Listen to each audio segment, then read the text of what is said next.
Hello. Hello. कशी आहेस कस्तुरी? बोल लावण्या. कस्तुरी, तुझा नवरा गेल्याचं मला आता कळालं ग. आणि हे ऐकून मला खरंच खूप वाईट वाटतंय ग. खरंच तुझा नवरा खूप चांगला माणूस होता.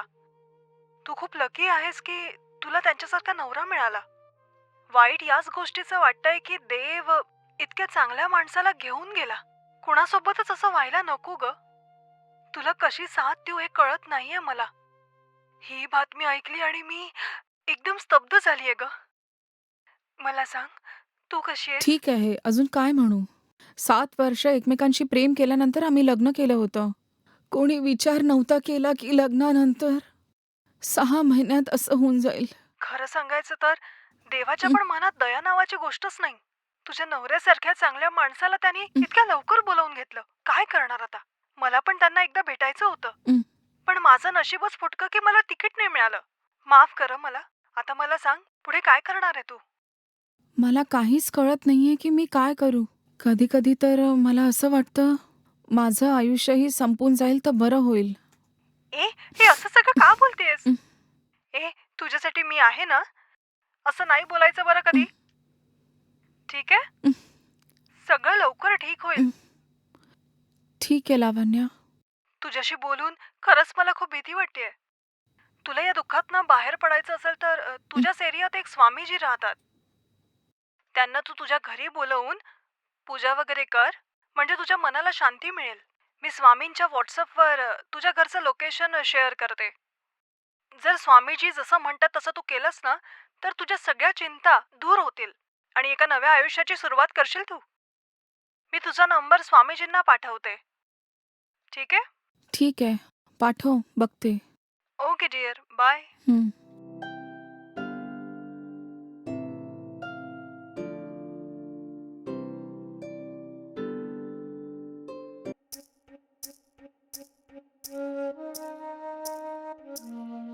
स्वामीजी. नमस्कार स्वामीजी. हम्म. हं.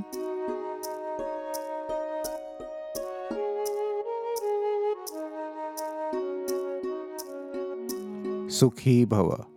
बोला देवी. आत्ता थोड्या दिवसाआधी माझा नवरा हे जग सोडून गेला. तो गेल्यानंतर मला ही जगायची काही इच्छा नाही राहिली स्वामीजी. मलाही मेल्यासारखं वाटतं. हां हां जो पण माझ्यावर विश्वास ठेवून इकडे येतो त्याचे दुःख मी दूर करतो. तुझे कष्ट दूर नाही करणार का? आणि जे काही असेल ते मला अगदी निसंकोचपणे खरं खरं सांग. काहीही लपवू नकोस.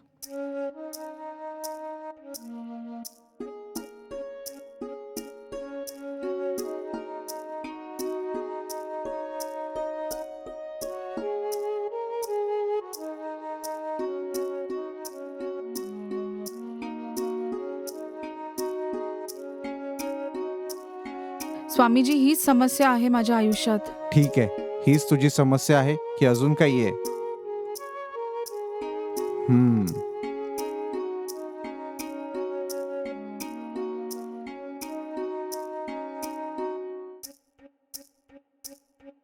तुझ्या आयुष्यात जे काही दुःख असेल त्यापासून तुला जर सुटका हवी असेल तर मी जे सांगेल तेच तू कर. हं. तुझ्या दुःखांपासून तुला सुटका द्यायला मला इथे काही दिवस थांबावं लागेल. जसं तुम्ही म्हणाल स्वामीजी. बघ बेटा, जर मी इथे थांबलो तर तुला नवीन नवीन अनुभव नक्की मिळतील. माझं पूर्ण म्हणणं ऐकल्यानंतर तुझ्या मनाला पूर्ण शांती मिळेल. ठीक आहे स्वामीजी.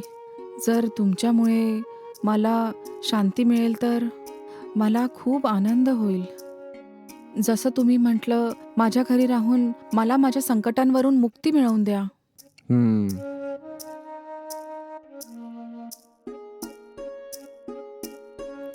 हम्म.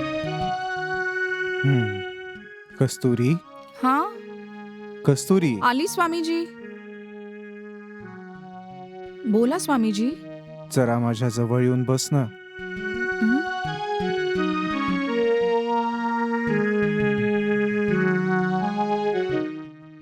माझ्या पायात जरा दुखतं आहे.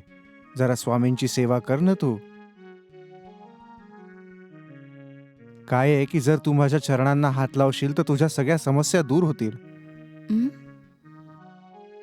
हं? काय झालं बेटा, असा विचार का करतेस? या स्वामीजींची पूजा करणं काही वाईट नाहीये. जरा चरणांना पकड. हं?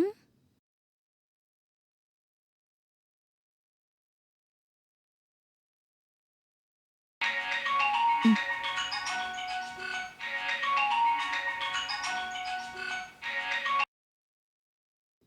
हं.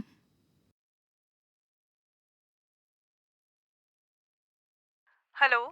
लावण्या, तू ज्या स्वामीजींना पाठवलं होतं ते आले होते.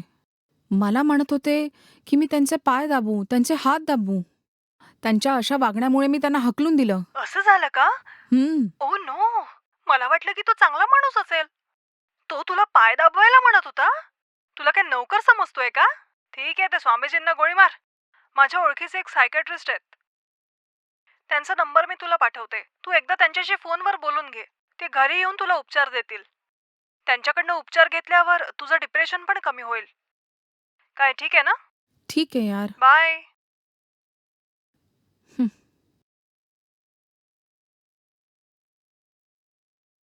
ओहो, तर हा होता तुमचा प्रॉब्लेम.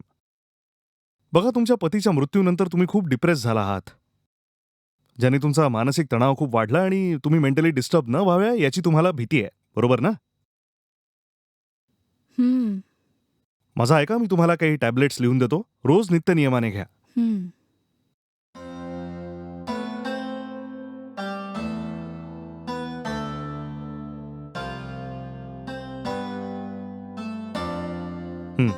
हे घ्या. जर तुम्ही रेग्युलरली या टॅबलेट्स घ्याल तर तुमचा स्ट्रेस कमी होईल. हं. ते सगळं सोडा, तुम्ही कुठे काम करता का? मी जॉब नाही करत डॉक्टर. मी घरीच एक हाऊसवाईफ आहे. अच्छा, असं आहे तर. हे सुद्धा एक कारण असू शकतं तुमचा मानसिक तणाव वाढण्याचं. याआधी तुम्ही कुठे नोकरी वगैरे केली आहे का? हो डॉक्टर. लग्नाआधी मी IT मध्ये काम करायची. अच्छा, असं आहे तर. हं. माझं म्हणणं हे आहे की लगेच तुम्ही कुठे जॉब जॉईन करा. जर रोज तुम्ही कुठे कामाला जाल तर तुम्ही 4 लोकांची गप्पा मारू शकता. तो तुमच्यासाठी खूप मोठा रिलीफ राहील आणि अगदी काही दिवसातच तुमच्या आतमध्ये जितका स्ट्रेस आहे तो सुद्धा कमी होऊन जाईल. जेव्हा बाहेर 4 लोकांशी तुम्ही गप्पा माराल आणि त्यांची दुःख सुद्धा तुम्ही जेव्हा समजून घ्याल, तेव्हा तुम्हाला कळेल की तुमचं दुःख त्यांच्यापुढे काहीच नाहीये. तर तुम्ही आधी नोकरीला जा. फक्त इतकंच नाही, जर जमलंच तर एका चांगल्या मुलासोबत लग्नही करून टाका. Sorry doctor. हे कधीच नाही होऊ शकत. ते असो किंवा नसो, माझ्या आयुष्यात त्यांची जागा कोणीच नाही घेऊ शकत डॉक्टर. त्यांचं प्रेम मी माझ्या मनातनं कधीही नाही विसरू शकत. म्हणून तुम्ही सांगितलेल्या उपायापैकी हा उपाय मी मुळीच करू शकत नाही. दुसऱ्या लग्नाबद्दल असं बोलून माझं मन असं नका दुखवू डॉक्टर. ओके, तुमची इच्छा. ओके, ऐका, 1 आठवड्यानंतर मी तुम्हाला येऊन भेटतो. तोवर ज्याही टॅबलेट मी तुम्हाला लिहून दिल्या त्या घेत राहा. हं. आता तुम्ही काय बोलाल यावरच पुढे काय इलाज करायचा त्याचा विचार करेन. ठीक आहे डॉक्टर. Thank you. अच्छा, ओके, आता मी निघतो. हं. हम्म